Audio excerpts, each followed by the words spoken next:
Hello everyone, welcome to the Key Stage 1 Maths Workshop with me, Mr. Walters. I'll be taking you through today because I am the maths lead across the school. I hope you find it really useful.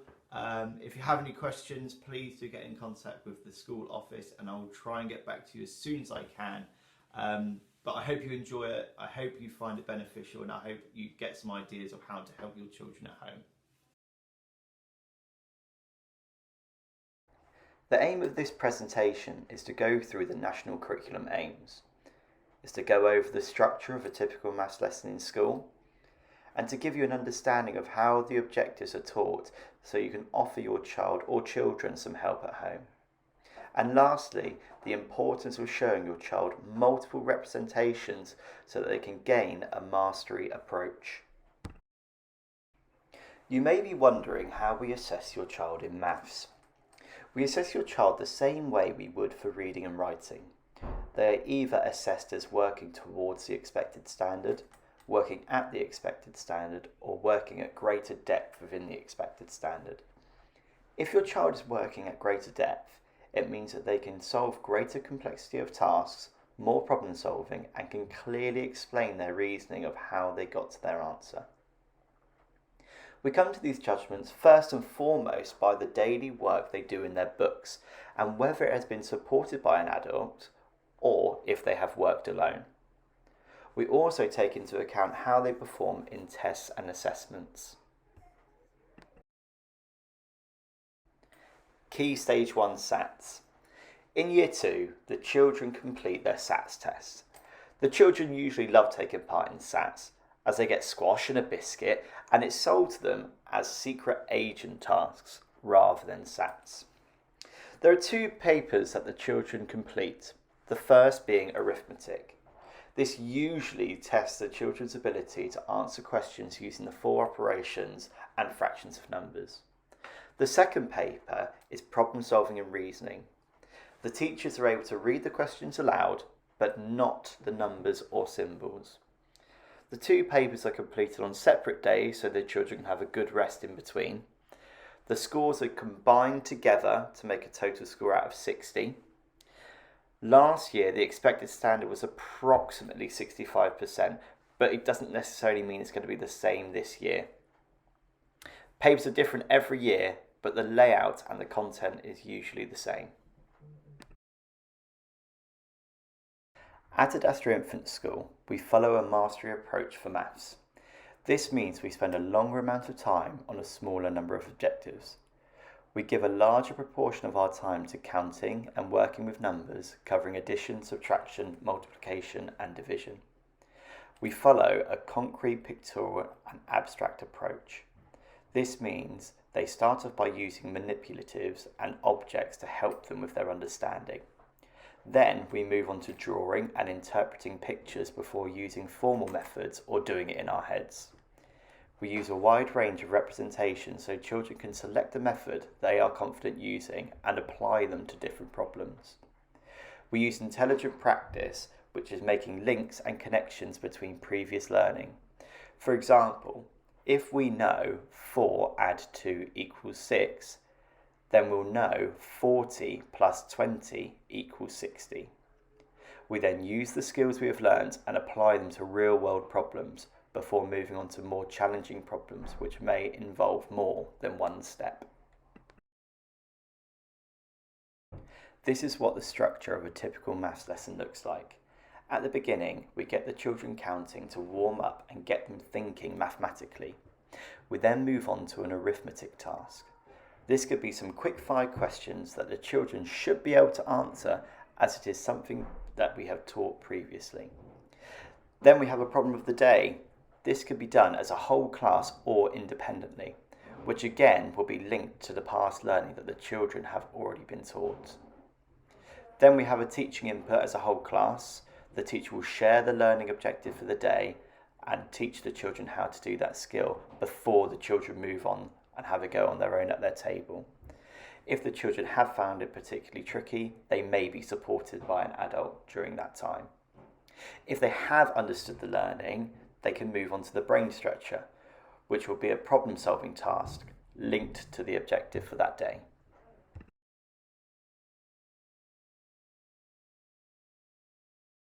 As mentioned previously, we spend the first part of every maths lesson counting. Counting underpins success in all areas of maths. If children struggle with their counting, they can find other areas within addition, subtraction, multiplication and division really tricky. Children need to be able to count in ones forwards and backwards to 100, starting at any number. In Year 1, the children are taught to skip count or count in multiples of 2, 5 and 10 through chanting or counting games. In Year 2, they cover the 2s, 5s, 10s and then the 3s. Towards the end of the year, they're introduced to the 4 times tables to get them ready for Year 3. It is really important when we are counting to listen out for the pronunciation of the teen and T numbers. Also, when counting backwards, one of the most common mistakes is when they are crossing the 10. On the next video, the children are going to show you how they do their counting in school. They're going to count in 2s, 10s and 3s.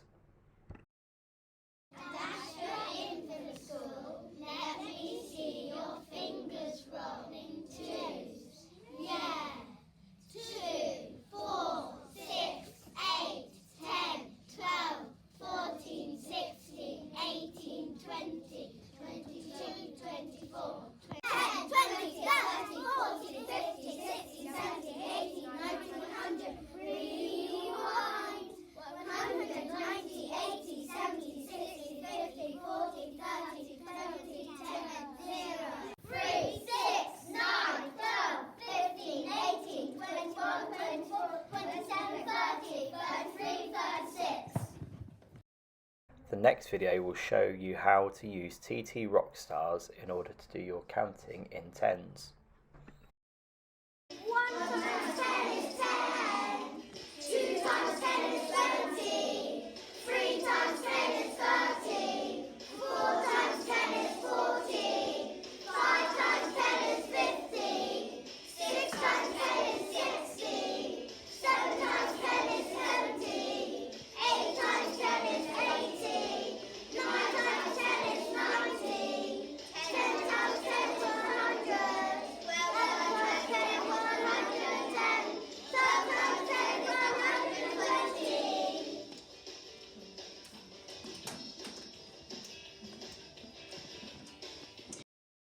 The arithmetic part of the lesson usually only takes about 5 minutes, and these are quick fire questions to apply their prior learning.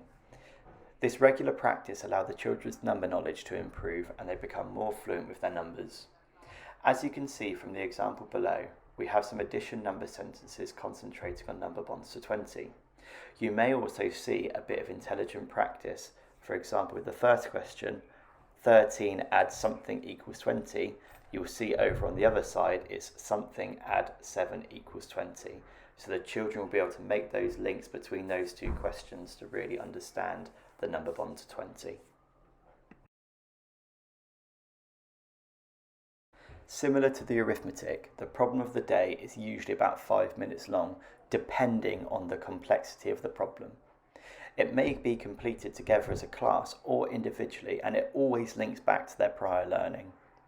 Coupled with problem solving is getting the children to explain their reasoning. Not just telling us the answer, but explaining how they know the answer. So if you look at the example below, Ben says it's easy to know if a number is a multiple of 5. Do you agree? Most children will say yes, but if we're going to apply our reasoning, they need to explain why. So they may say yes, because when we count in our 5s, it either ends in a 5 or a 0. Here are the main objectives for the Year 1 curriculum. First, we'll concentrate on counting in ones, forwards and backwards to and from 100, then from any number. Once secure, we move on to 2, 5s and 10s. We'll then look at place value up to 20 and go a little bit higher so that the jump between Year 1 and Year 2 isn't so big. We cover the 4 operations of subtraction, addition, multiplication and division. We'll teach children how to read a clock for o'clock and half past.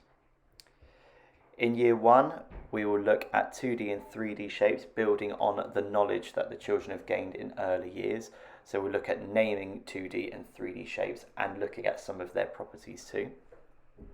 We'll look at measurement, looking at length, height, mass, capacity and volume. And within our fractions, we'll look at halves and quarters.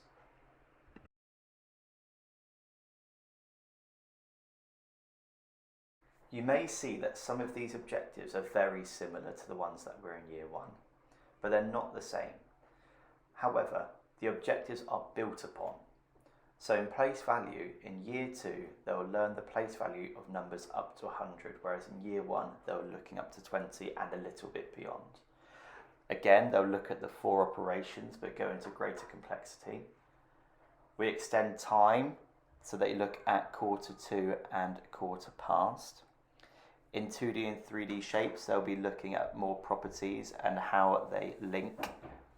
And then in measurement, again, they'll look at length, height, mass, capacity and volume, but again in greater complexity and using problem solving.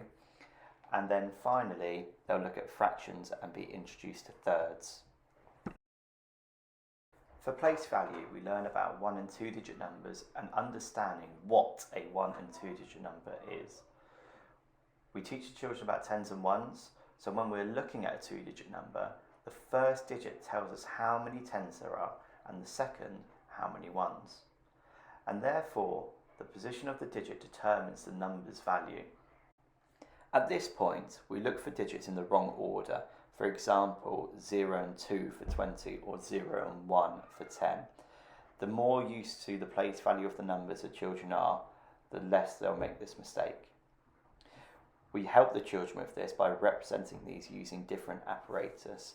So we use the concrete, pictorial and abstract approach. On this slide, you can see different representations of 2-digit numbers. On the left, we have tens and ones column using counters. So there are 3 tens and 2 ones, meaning that the value of that number is 32. In the middle, you can see how we teach the children to use the deans, so these 10 rods, and the ones cubes to make a different number. So if we look at the number 37, the first digit is a 3, which means that there are 3 tens, so 3 10 rods, and 7 ones. We then move the children to more abstract ways of looking at how to represent numbers. So on the right hand side, we've used straws in bundles of 10, so there are 4 tens and 2 ones, making 42.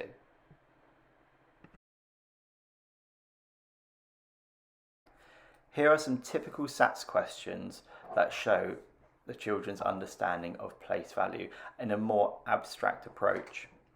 So on the left it says Amy makes 25 using different shapes from tens and ones. So you can see there are 2 triangles and 5 squares. Amy makes a new number. What is Amy's new number? So the children will need to make a link that the triangles equal 10 and the cubes equal 1. So then they can count up, there are 3 tens and 4 ones, making 34. Then you can look on the right hand side and look at the different numbers, and they can only use each number once to show the numbers that are greater than the other.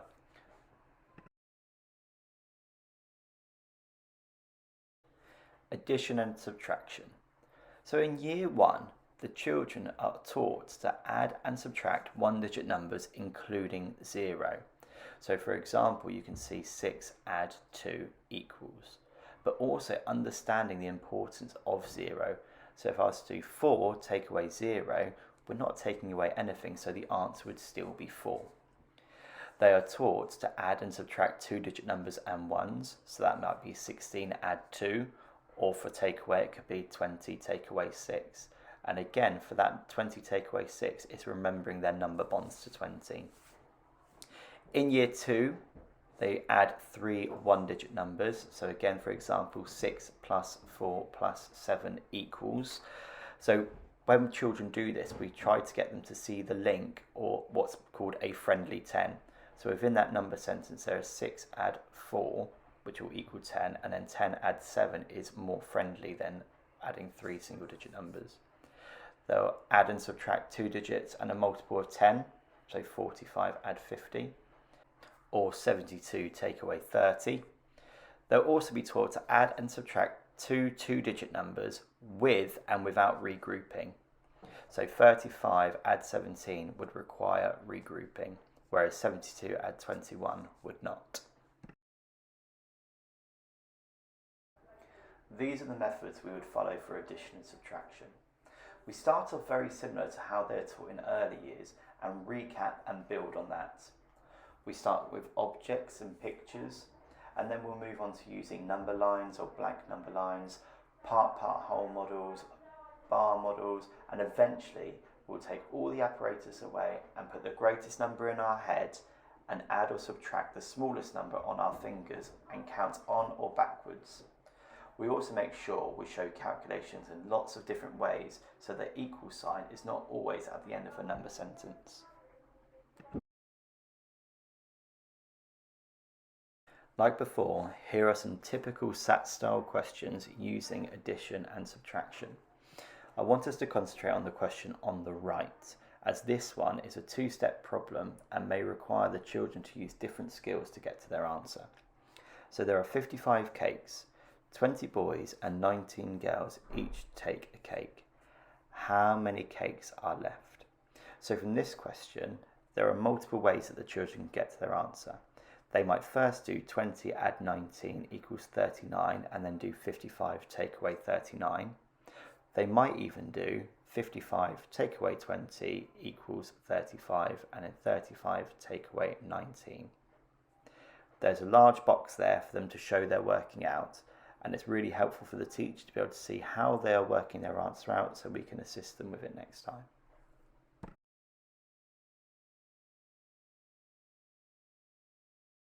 Multiplication. In Year 1, the children are taught to solve one-step problems using concrete objects or pictorial representations and arrays with the support of the teacher. So again, we are teaching multiplication in a concrete, pictorial and abstract approach.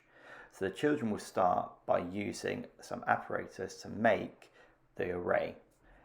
Then they'll use their pictures to draw an array, and then they can start using skip counting to help them.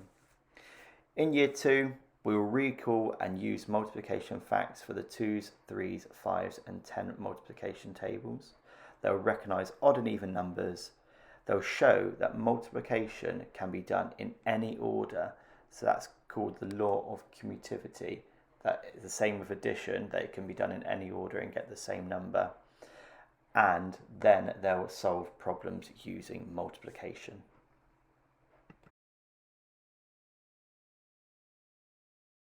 Like addition and subtraction, we use many different methods in order to teach multiplication effectively. So going back to skip counting or the counting and why it's so important at the beginning of our lessons, because it helps us to count in multiples using our fingers to support. So for example, 2, 4, 6, 8, 10, as they're rolling their fingers will help them to know that 2 times 5 equals 10.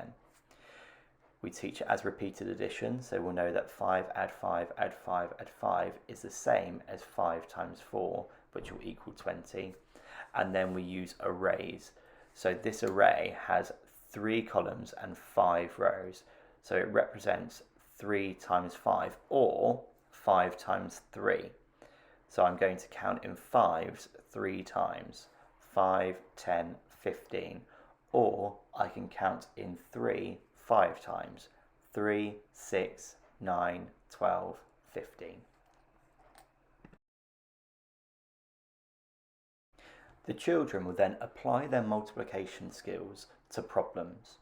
So here are some SAT style questions again. A classroom has 6 tables. Each table has 5 children sitting at it. Complete the number sentence to show how many children there are altogether.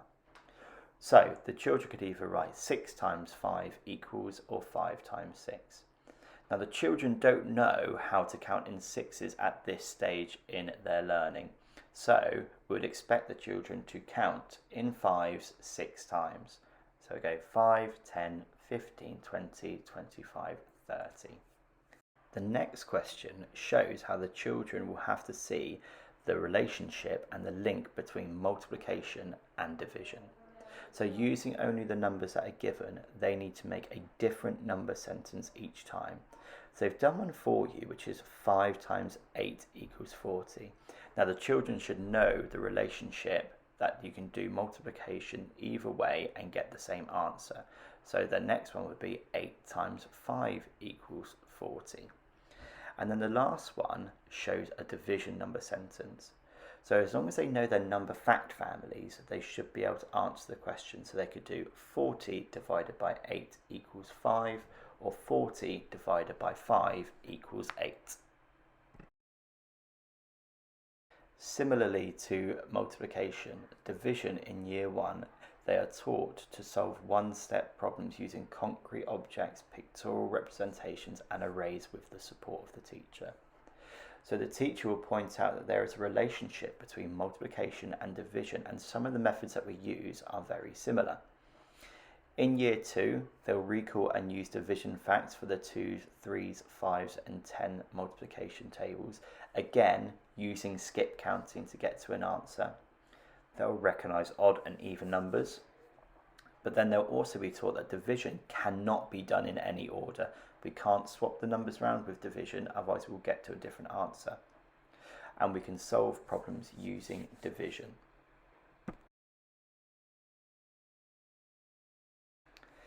Here shows some methods of us teaching division and how it progresses with each skill. So we start off by teaching division through sharing. So we share out the objects that we have. So for example, if we had 12 divided by 3, the children would get 12 objects and they would share the objects into 3 hoops, going one at a time. Then we'd look at grouping. So we'd look at the 12 objects and we'd put them into groups of 3, and then we'd count how many groups there are. Then we'd teach the children how to represent it using arrays. So we'd have, again, using concrete apparatus, we would get 12 of our objects and we'd put them in rows of 3, and then we'd count how many rows there are.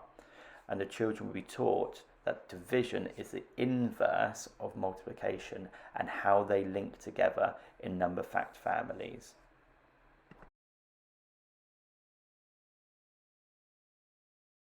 Here we have some SAT style division questions.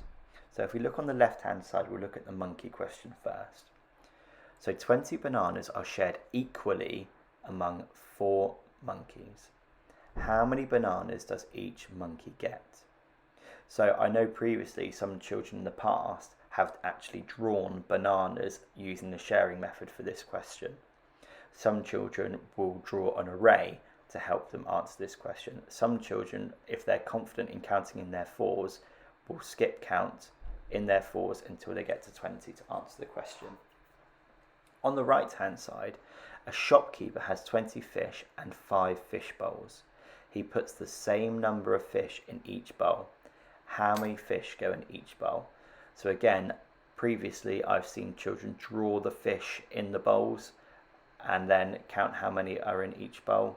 But again, it's up to the child, and this is why we teach them so many different ways of answering questions so that they can choose a method that they feel comfortable using. So fractions are taught in year 1. And in year 1, the children are taught to recognise, find and name a half as one of 2 equal parts of an object, shape or quantity. And that's a natural progression that we go for. We start looking at halves of objects, half of shapes, before moving on to the half of quantities. Then they need to recognise, find and name a quarter as one of 4 equal parts of an object, shape or quantity.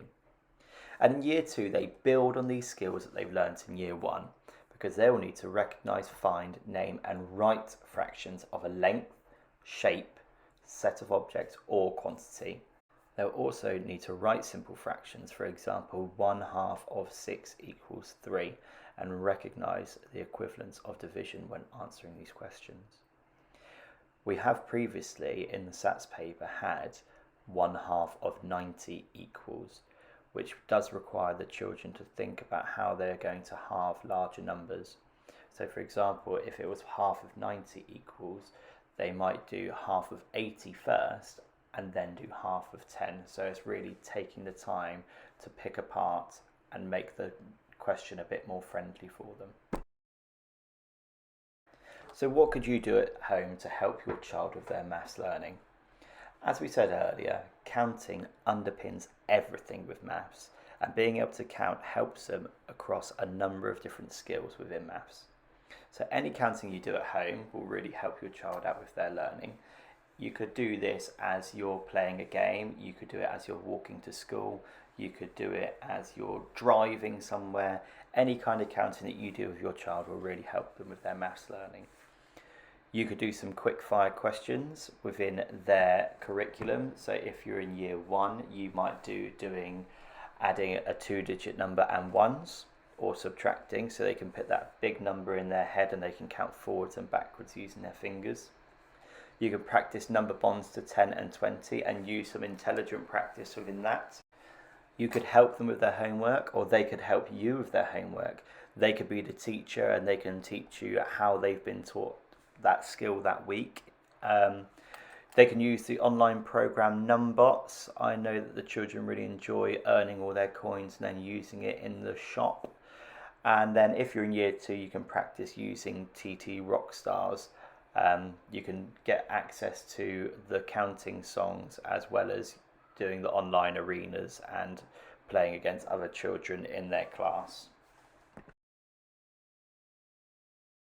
Thank you so much for taking the time to watch this video. I hope you found it beneficial and that you learned something about how your child is being taught their maths in school. Like I said at the beginning of the video, if you have any questions, please do email the office and I will try and get back to you as soon as I can. The most important thing to take from this is make maths fun. Have a good time practicing your maths skills with your child, because I'm sure they'll really enjoy showing you how to do it too.